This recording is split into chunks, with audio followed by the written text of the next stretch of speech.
What do you do when survivors of abuse come forward and ask for accountability from an institution or an organization or another group of people, and you belong to that group of people?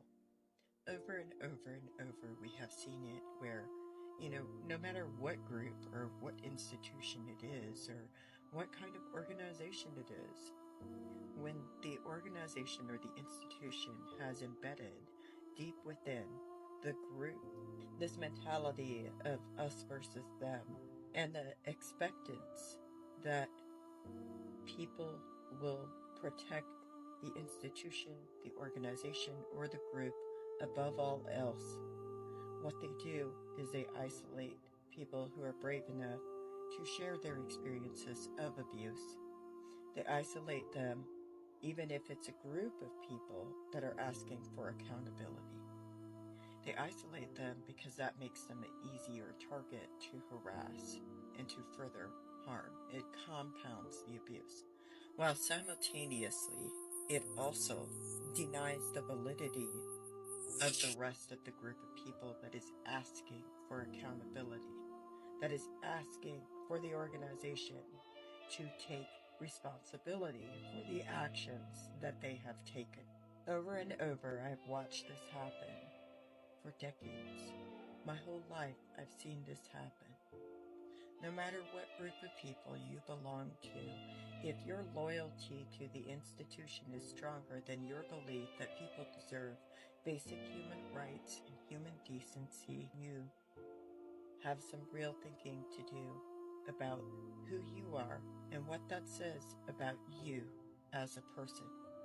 You have the opportunity, when there is a call for accountability, to stand up and do what is right. And doing what's right is not always easy. Sometimes you gotta face the fear in your gut. You gotta stand up and move and take action. And I'm not talking about thoughts and prayers. I'm talking about taking definitive actions to prevent this from happening in the future, to hold the organization to accountability, and to stand with the survivors who are brave enough and who have felt like they need to speak out against the abuse. And if you can't do that, what does that say about you? And what does that say about the institution or organization or group that you belong to? Maybe this is an invitation for you to consider what your values actually are. Do your words and actions align when you talk about caring about abuse? Does your institutions or your organization's actions and words align? Does your group of people's words and actions align? And where does that leave you? Thanks. Y'all have a good day now. Be careful how you treat others. What you do to others has a funny way of coming back on you.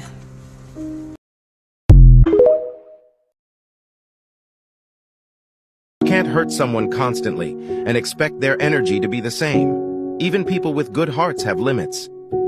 If you keep being mistreated, your energy is going to change, and it's most likely never going to be the same with that person again. One of the things I learned was, and I really learned this, was that you don't get away with anything. And so you might think you can bend the fabric of reality and that you can treat people instrumentally and that you can bow to the tyrant without and violate your conscience without cost, but that is just not the case. You will pay the piper. When you pay, you might not even notice the causal connection between the sin and the payment. And one of the things you do in psychotherapy is people's lives take a twist and they go very badly wrong. And when you walk back through people's lives with them, you come to these choice points where you meet the devil at the crossroads and you find out that, well, you went left, let's say, and downhill when you should have gone right and uphill, and now you're paying the price for that. So, one of the meanest, cruelest, and honestly, one of the most heartless things you could do to someone is make them feel loved and cared about. But in reality, you really don't.